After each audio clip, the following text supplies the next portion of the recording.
नमस्कार साथियों, मैं अतुल भारत और आज आपके सामने हम कक्षा 6 की भूगोल की पाठ्य पुस्तक पृथ्वी हमारा आवास का जो 6 चैप्टर हैं, जो अभी हमने फर्स्ट उसका पार्ट किया था, अब हम उसका सेकंड पार्ट करेंगे, पृथ्वी के प्रमुख स्थल रूप। तो अभी हमने पर्वत पढ़े थे, उसके बाद में हम पठारों के बारे में आज हम जानकारी एकत्रित करेंगे कि पठार क्या होते हैं और कितने महत्वपूर्ण हैं। तो हम बिना समय गंवाए इसकी शुरुआत करते हैं। लेकिन अगर आपने चैनल को अभी तक सब्सक्राइब नहीं किया है और अगर ये वीडियो आपको यूज़फुल लगती हैं, आपके फ़ायदा कर रही है, आपको आपके दोस्तों को फ़ायदा कर रही है, तो इस वीडियोज़ को लाइक ज़रूर करिएगा और चैनल को सब्सक्राइब ज़रूर करिएगा। तो पठार उठी हुई एवं सपाट भूमि होती है। ये आसपास के क्षेत्रों से अधिक उठा हुआ होता है तथा इसके ऊपरी भाग मेज के समान सपाट होता है। तो अभी आपको इसे पता लगा कि पठार और पर्वत में हमें यहीं से अंतर पता लग जाता है कि जो पर्वत होते हैं वो ऊंचे होते हैं, शंकुधार होते हैं, उनमें नोक होती है, ऊपर चोटियाँ होती है। बट पठार उठी हुई भूमि ज़रूर होती है लेकिन वो सपाट होती है, ऊपरी जो उसका हिस्सा होता है वो सपाट होता है। किसी पठार के एक या एक से अधिक किनारे होते हैं जिनके ढाल खड़े होते हैं। पठारों की ऊंचाई प्राय कुछ 100 मीटर से लेकर कई हजार मीटर तक हो सकती है। पर्वतों की तरह पठार भी नए या पुराने हो सकते हैं। भारत में दक्कन पठार पुराने पठारों में से एक है। सबसे ज़्यादा फेमस पठार है भारत का दक्कन का पठार, जो कि महाराष्ट्र के इलाके में हमको देखने को मिलता है। महाराष्ट्र में है, तो आपको कर्नाटक के कुछ क्षेत्र में आपको देखने को मिलेगा।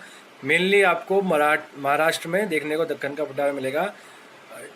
तो केन्या, तंजानिया तथा युगांडा का पूर्वी अफ्रीकी पठार एवं ऑस्ट्रेलिया का पश्चिमी पठार इस प्रकार के उदाहरण हैं।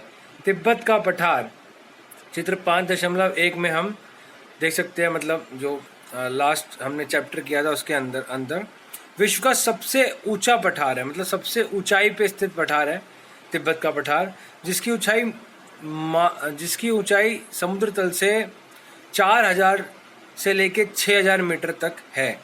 इतना समुद्र तल से वह ऊंचाई पे है। पठार बहुत उपयोगी होते हैं क्योंकि उनमें खनिजों की प्रचुरता होती है। यही कारण है कि विश्व के बहुत से खनन क्षेत्र पठारी भागों में स्थित है।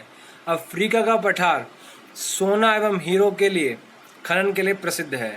तो आपको पता लग जाएगा कि हीरे और सोना की जो खाने हैं वह अफ्रीका में है और पठार इसलिए बहुत ज़्यादा महत्वपूर्ण होते हैं। भारत में छोटा नागपुर के पठार में लोहा, कोयला तथा मैग्नीज के बहुत बड़े भंडार पाए जाते हैं। पठारी क्षेत्रों में बहुत से जलप्रपात हो सकते हैं क्योंकि यह नदियां ऊंचाई से गिरती है। भारत में छोटा नागपुर पठार का स्वर्ण रेखा नदी पर स्थित हुंडरू जलप्रपात तथा जलप्रपात मतलब जो वाटरफॉल होते हैं जो आसमान से नीचे गिरते हैं।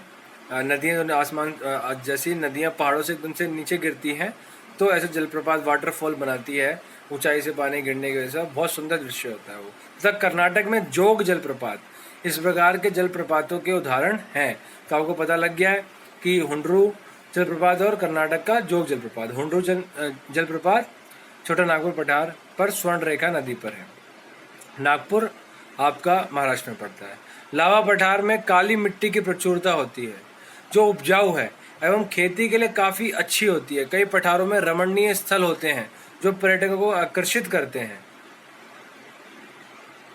मैदान समतल भूमि के बहुत बड़े भाग होते हैं। देखिए यहाँ पे हमने पठार के बारे में हमने थोड़ा सा पढ़ा, पठार हमारा कंप्लीट हो गया है और यहाँ पे हमें नेक्स्ट आ गया है मैदान। तो मैदान समतल भूमि के बहुत बड़े भाग होते हैं। वे सामान्यतः माध्य समुद्री तल से 200 मीटर से अधिक ऊंचाई के नहीं होते हैं। उस मतलब ज़्यादा ऊंचाई पे आपको ये नहीं मिलेंगे। ज़्यादा से ज़्यादा समुद्र तल से 200 मीटर की ऊंचाई पे ही आपको ये मिलेंगे। कुछ मैदान काफ़ी समतल होते हैं, कुछ उर्मिल तथा तरंगित हो सकते हैं। अधिकांश मैदान नदियों तथा उनकी सहायक नदियों के द्वारा बने हैं। नदियाँ पर्वत के ढालों पर नीचे की ओर बहती हैं तथा उन्हें अपरदित कर देती है। वह अपरदित पदार्थों को अपने साथ आगे की ओर ले जाती है। अपने साथ ढोए जाने वाले पदार्थों जैसे पत्थर, बालू तथा सिल्ट को वह घाटियों में निक्षेपित कर देती है। इन्हीं निक्षेपों से मैदान का निर्माण होता है। वह घाटियों से निकालती है, निक्षेप करके, उनका अपहरण करके, और वह आगे मैदानों में उसको छोड़ देती है, बिछाती हुई जाती है। सामान्यतः मैदान बहुत अधिक उपजाऊ होते हैं। यहाँ परिवहन के साधनों का निर्माण करना आसान होता है, क्योंकि मैदान होते हैं, समतल होते हैं, तो वहाँ पे आसान होता है। इसलिए ये मैदान विश्व के सबसे अधिक जनसंख्या वाले भाग होते हैं। नदियों के द्वारा बनाए गए कुछ बड़े मैदान एशिया तथा उत्तरी अमेरिका में पाए जाते हैं। एशिया में स्थित भारत में गंगा एवं ब्रह्मपुत्र का मैदान तथा चीन में यांगत्से नदी का मैदान इसके प्रमुख उदाहरण है। मैं आपको बता देता हूँ कि यांगत्से नदी एशिया की बहुत बड़ी नदियों में से एक है, जो कि चीन में स्थित है, यांगत्से नदी। तो और शंघाई जैसे शहर, बड़े शहर इस नदी के किनारे बसे हुए हैं। मैदान मनुष्यों के रहने के लिए सबसे उपयोगी क्षेत्र होते हैं। यहाँ की जनसंख्या बहुत अधिक है, क्योंकि मकानों के बनाने तथा खेती के लिए यहाँ समतल भूमि की प्रचुरता होती है। उपजाऊ मिट्टी के कारण ये भाग खेती के लिए काफ़ी उपयुक्त होता है। भारत में गंगा का मैदान देश में सबसे अधिक जनसंख्या वाला क्षेत्र है। स्थल रूप एवं लोग, तो अभी आपने यहाँ पे हमने पठार और मैदान दोनों पढ़ लिए हैं। हमने थोड़ा थोड़ा इसका ज्ञान हमें हो गया है कि ये क्या होते हैं। स्थल रूपों की विभिन्नता के अनुरूप ही मानव विभिन्न प्रकार के जीवन यापन करते हैं। पर्वतीय क्षेत्रों का जीवन कठिन होता है। मैदानी क्षेत्रों का जीवन पर्वतीय क्षेत्रों की तुलना में सरल होता है। मैदानों में फसलें, देखो आप यहाँ पे देख सकते हैं, मैदान का क्षेत्र है, जैसे यहाँ पे चावल लग रहा है कि चावल बोया जा रहा है, चावल लगाया जा रहा है। फसल उगाना, घर बनाना या सड़कें बनाना पर्वतीय क्षेत्रों की तुलना में अधिक आसान होता है। विभिन्न प्रकार के स्थल रूपों पर रहने वाले लोगों के रहन सहन के तरीकों में कुछ अंतर होता है। क्या आप उनमें से कुछ अंतरों को बता सकते हैं? कभी कभी प्राकृतिक आपदा जैसे भूकंप, ज्वालामुखी, उद्गार, तूफान या बाढ़ बहुत विनाश कर देते हैं।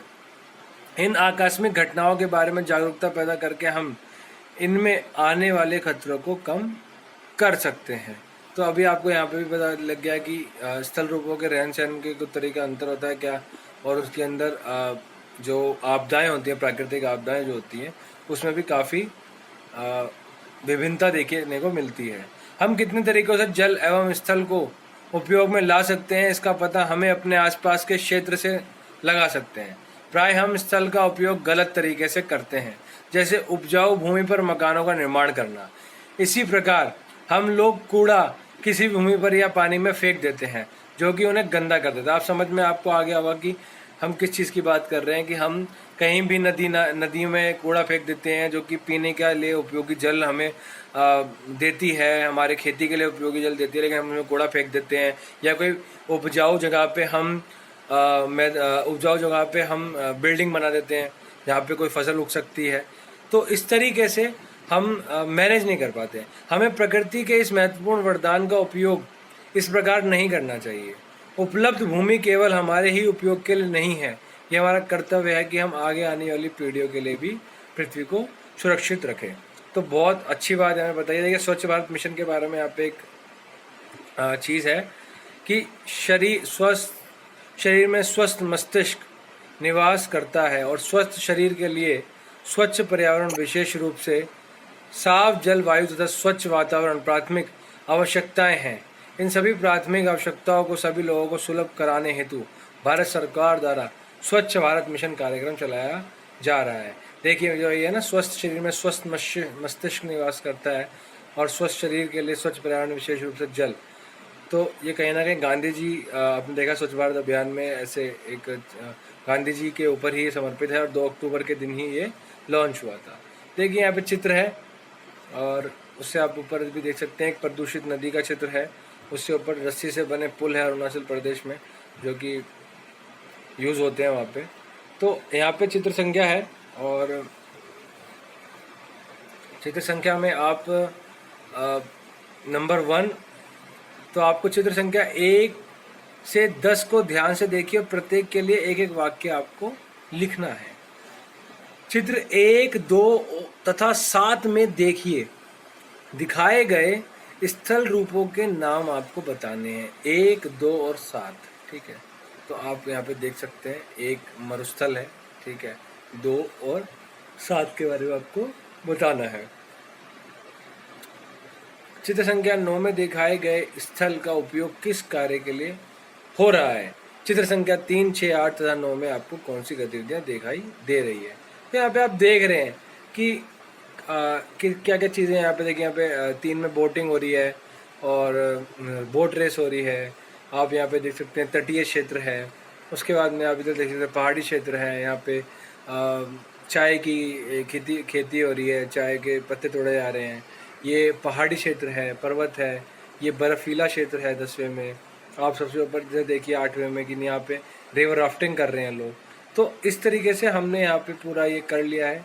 प्रमुख स्थल रूपों कौन कौन से हैं आपको हमने बताया है कि पर्वत, मैदान, पठार, ये सब प्रमुख स्थल रूप है, ठीक है। पर्वत एवं पठार में क्या अंतर है, ये सारे प्रश्नों के लिए मैं नेक्स्ट वीडियो लेके आऊँगा जिसमें आपको अच्छे से विद राइटिंग में, ताकि आप वीडियो को पॉज करके आराम से आप इन सब के प्रश्नों के उत्तर आप अच्छे से आप अपनी कॉपी में लिख भी सकें, या फिर जो लोगों को कोई डाउट्स हैं वो उसकी अच्छे से आप समझ सकते हैं। तो मुझे आशा करता हूँ कि ये वीडियो आप लोगों को बहुत अच्छी लगी होगी, क्योंकि ये सेकंड पार्ट था, हमें ख़त्म करना था। और इसके बाद तुरंत हम जल्द ही कुछ ही मतलब आप जल्द देख लेंगे हमारे चैनल के ऊपर कि आपको इसके क्वेश्चन आंसर्स भी सारे मिल जाएंगे। तो आप प्लीज़ क्वेश्चन आंसर्स आपको टाइम से मिल जाएं, आप अच्छे से पढ़ाई कर लीजिए। इसके लिए कृपया करके आप चैनल को सब्सक्राइब ज़रूर कर दीजिएगा, अपने फ्रेंड्स को ज़रूर शेयर कर दीजिएगा अगर आपके लिए यूज़फुल वीडियो है। और मैंने हमेशा बोला है कि ज्योग्राफी एक बहुत ही अच्छा सब्जेक्ट है। ये विषय हमें आसपास पर्यावरण, कृषि, हर चीज़ से जोड़ता है। अगर हम ज्योग्राफी पढ़ते हैं, भूगोल पढ़ते हैं, तो हमारे लिए बहुत अच्छा है, बहुत हितकारी है। और मैं आशा करता हूँ आप लोग सब स्वस्थ होंगे, घर पे होंगे, जैसे पढ़ रहे होंगे, और देश का भविष्य है आप सब लोग। और इस वीडियो को जो लोग भी देख रहे हैं, आप हमें सपोर्ट ज़रूर करिए, क्योंकि शिक्षा से ही हमारे अंदर बदलाव आ सकता है, और शिक्षा ही समाज के अंदर होने वाली सभी बुराइयों की दवा है, उन सभी बीमारियों की दवा है जो समाज में हमारे मस्तिष्क में फैली हुई है। तो हमें पढ़ना चाहिए खूब, और अच्छे से अपने माँ बाप की बातों का पालन करना चाहिए, अपने गुरुओं का आदर करना चाहिए। तो यहीं पे ये वीडियो समाप्त करते हैं हम, और नेक्स्ट वीडियो जल्दी मिलते हैं। Thank you. जय हिंद, जय भारत।